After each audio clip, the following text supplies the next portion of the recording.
Welcome back to the Rise of Black Fathers. This is Quan J. We have special guest J. Loyd on the line discussing meditation. Hey, partner, just been living it up, man. Got my little workout in today, doing some more research, trying to get right, stay right mentally. Oh, bruh, you're getting in, doing a lot more meditating too, bruh. Honestly, I'm gonna put you on game with this. So they got like a guided meditation on Netflix, bruh. I recommend y'all go watch that.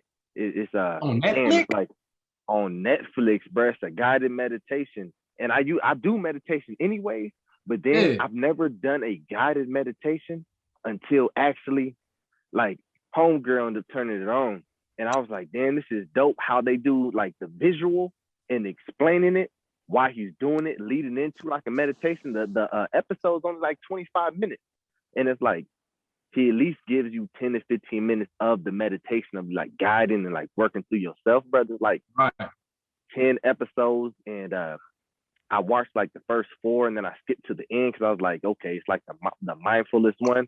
And then in that last episode, he was explaining on how the previous episodes worked you up to that last one. Right. Now, this is for a brand new beginner meditator or whatever. It's good to go through it, but since I've been doing it, I know where you're coming from. Now I'm still going back and watching the rest of them though, because that's just powerful. That's just powerful. I'm definitely gonna tap in. Every episode is a tool that is setting you up for the last episode. And I'm gonna put it like this. So the meditative states, he gives you a focal point. The last one, there's no focal point. And I'm gonna let the series do the rest of that. But I highly recommend to at least check it out. So that's cool. What I've heard is like people only experience like pleasure and like, let's say like orgasms. They only experience that through the body. But like when you meditate, you learn how to experience an orgasm in your brain. And it's supposed to be, you feel me, way on a whole nother level. Whole nother level. Do you meditate? You meditate? Do each of y'all meditate? Yes, you meditate, sir. JJ? I do not. Oh, man. I do not meditate. Oh man, I think this is the topic of the day then. There you go. Meditation. I was just about to ask you, man, as people who do it, what's some of the benefits you see since you started? Both of y'all both on your own journeys, and y'all have y'all times. This is why I'm so big on meditating, is when you get into that meditative state, you separate yourself from all of the chatter, and you realize that that's not you.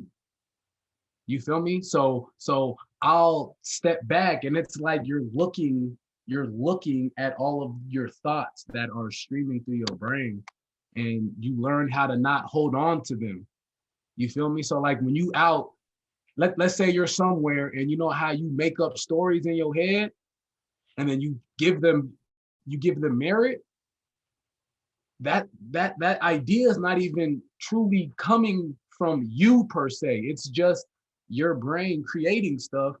So when you meditate, you learn how to not to hold on to those thoughts. You learn how to let that shit just go in one ear and out the other. It's like they're like clouds, you feel me? And the sky is your mental.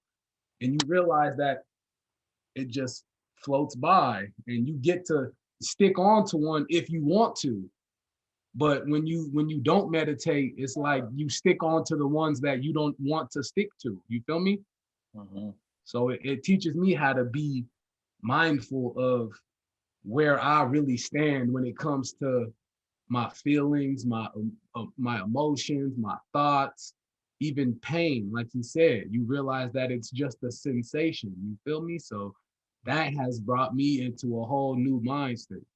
That's my take on meditation. That's interesting, bro, because I find myself, this happened to me like 20 minutes ago. I was just irritated. I didn't really know why. I didn't really know what. Something happened. I reacted. And then, you realize, like you said, I held on to some frustration from, I don't even remember what it was, but I carried it with me. So then when XYZ happened, you're reacting based off what you were holding on to, when in reality, if you let that go, you probably wouldn't have even been affected by what just happened. So I might gotta check out this meditation. But what about you, Quan? They say the hardest thing to do in life is nothing. Mm. Is to sit there in silence, you know? Like, can you sit there and really do nothing and not think and just truly just breathe and be in the now? Mm. Are you able, or do you think about the past and let your feelings work up the emotions? That means you're living in the past. If you think of something and then your feelings get to it, now that means you're there and you're reliving that. You're reliving that stress. You're reliving that trigger. So with meditation, it teaches you how to be in the now. We're not looking forward. We're not looking back. We're here because that's the only thing that is real, is now. Now That's that's my facts. take. That's facts. Hey, now you hit a lot of good shit on there. And you're also talking to two people who meditate. We're not professionals, but we're just giving y'all experience. But the one I'm gonna talk about now is what J Lo was touching on before, on removing yourself out the equation and viewing your thoughts. And you're not like in it, but you're looking at it from afar. And you're observing your mind, your thoughts. Another part that you can do, and sometimes if I have something heavy on my mind, or I have an issue, or with somebody or something, I'm like, okay, I'm frustrated. I know I'm frustrated. I can't get it out of my mind. I'm like, okay, let me put on some meditation music. Let me chill my ass down and let me focus and think it through. I won't get out of that meditation until I feel better about myself or figure it out. As I've experienced peace, I've learned to understand myself better.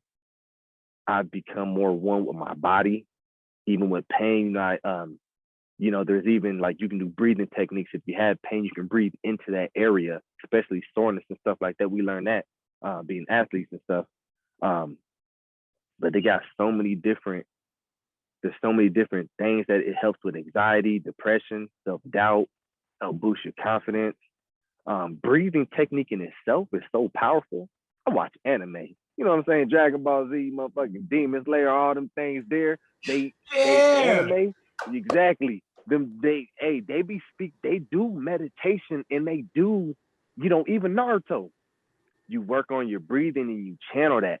And it's like when we work out, you need to make sure, you do that power clean. You need to make sure your lungs is filled up and you breathe out on the way up with it.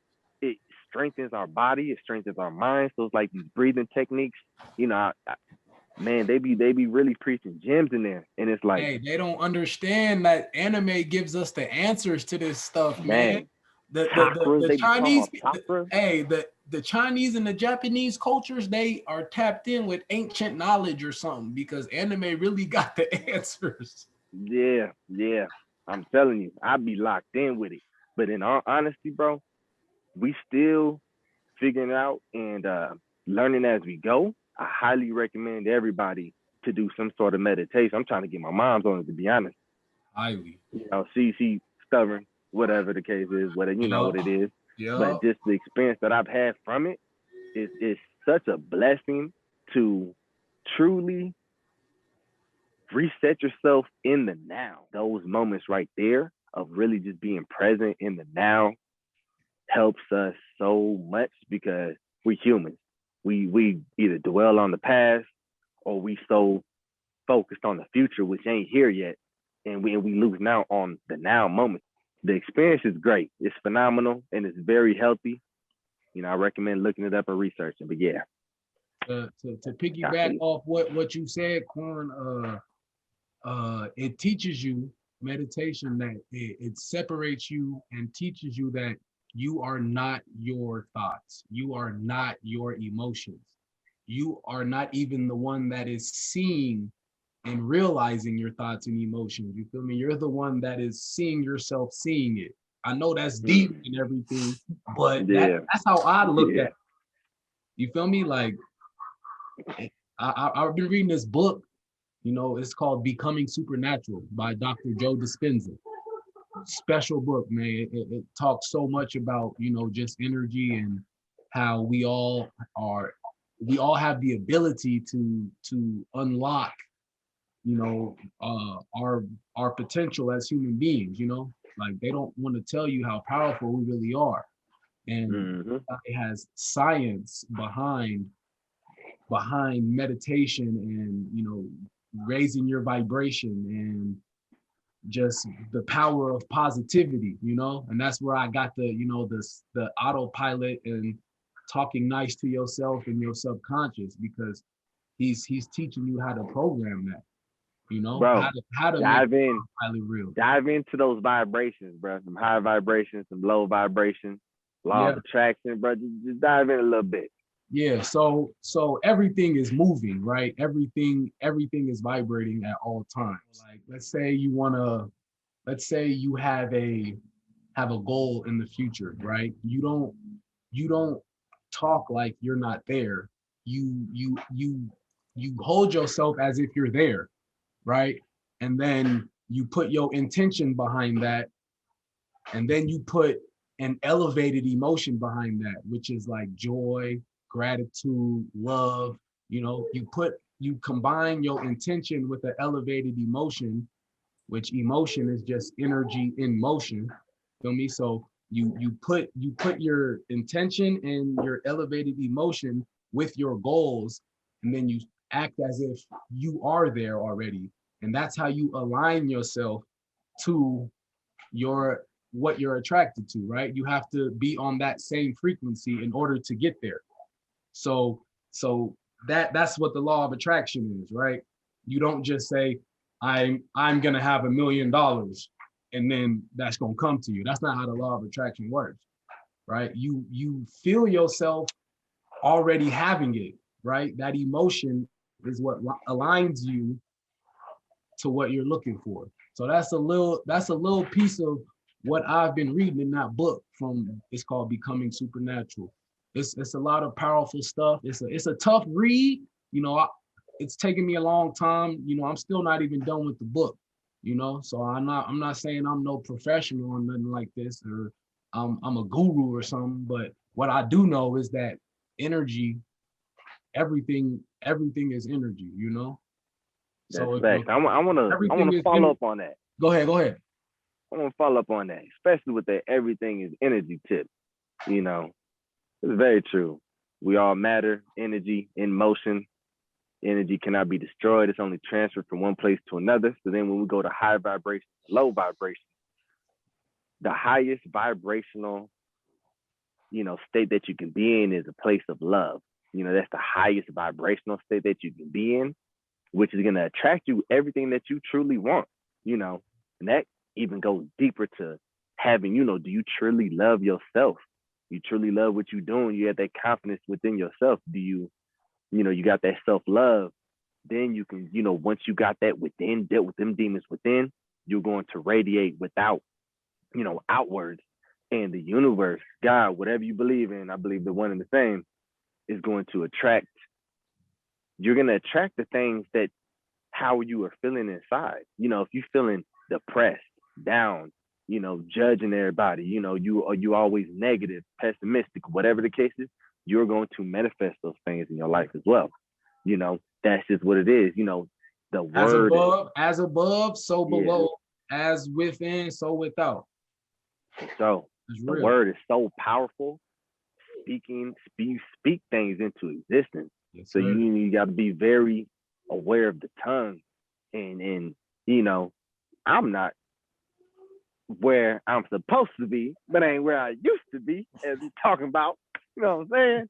But you know, I know where I'm going and I know what I'm working on. And it's like, once you become aware of these things, that's the first step to improve yourself. Yeah. Is becoming aware of these things. And it's like, you know, sometimes I might be feeling low vibrational for whatever reason. And then me being able to acknowledge that and be aware of it, I can pull myself out of that. Yeah. You know, but my ultimate goal is to stay in that high vibrational state all the time. Yes, you know, we humans, there's roller coasters, but to be able to identify when I'm going down and be able to bring myself back up faster is a huge goal for me. And I know meditation is a huge perk for that. Now, shit, we might fuck around and even add a little slide of Kobe. You know, Kobe has a slide where he's talking about meditation and and how he does it every single day, which helps him get into that Mamba mentality. Right. So I've been working on meditating every single day, and it don't matter how long you do it, as long as you just do it and spend some time in the now to, help jumpstart your shit. But it's like, he had a cold ass interview about meditation, and shit, we're gonna drop that bitch in this video. Hey, Kobe, you're not 21 years old anymore, buddy. Like, maybe the fact that you're sleeping 2-3 hours a night, maybe that has something to do with the fact that you're playing like crap. And that's when I started really evaluating those things. And I'd say lesson 2 would be just 5 minutes of quiet time, 5 minutes for you to be mindful and to just sit and find that inner voice and just kind of listen to the self. And preferably would be in the morning as you start your day. I meditate every day. And I do it in the mornings, and I do it for about 10 to 15 minutes. And I think it's important because it sets me up for the rest of the day. It helps me. It's like having an anchor. It's if I don't do it, I feel like I'm constantly chasing the day, as opposed to being able to be controlled and dictate the day. Not that you're calling the shots on what comes forward, but the fact that I am set and ready for whatever may come my way. I have a calmness about whatever comes my way and a poise. And that comes from starting the morning off with meditation. One of them times, because he was dropping some gems in that bitch, R.I.P. Always do. I'm telling you. Nah, I'm kicking back just listening, man. I think y'all touched on a lot of what I pride myself on doing, but I feel like that missing piece to continue doing it is the practicing that y'all talking about, whether it's meditating and constantly putting yourself in the now. Because I pride myself on being positive. I pride myself on looking at the glass is half full. But sometimes, like you said, them hills and valleys, it get hard, and what I struggle with is recognizing when I'm at a valley. See, that's that slippery slope. Yeah. You gotta wipe that slope off. You feel me? And that's what meditation gonna do for you. That slope ain't gonna be slippery, so you could just turn around and climb right back up where you came from. I'm gonna put it like this. When you get into start meditating, if you're unable to acknowledge it now, or, honestly, bro, you're not able to acknowledge it now is because other distractions, your day-to-day life, you just keep going. Your energy might be getting depleted for any reason, and you just keep going. But that meditation forces you to sit your ass down. It forces you to go within and acknowledge your feelings. How are you feeling? You figure yourself out, and then you can really hit yourself on like, damn, I'm at that slope right now. I need to invest more time into myself so I can climb. Like J Lo was talking about that slippery slope. You become aware of that slip, and then okay, let me replant my feet. Boom. Okay, we're going right back up now. I see the issue. You know what I'm saying? Just start practicing it, bro. Just start practicing. Rise. With the last words on my lips, I am a revolutionary.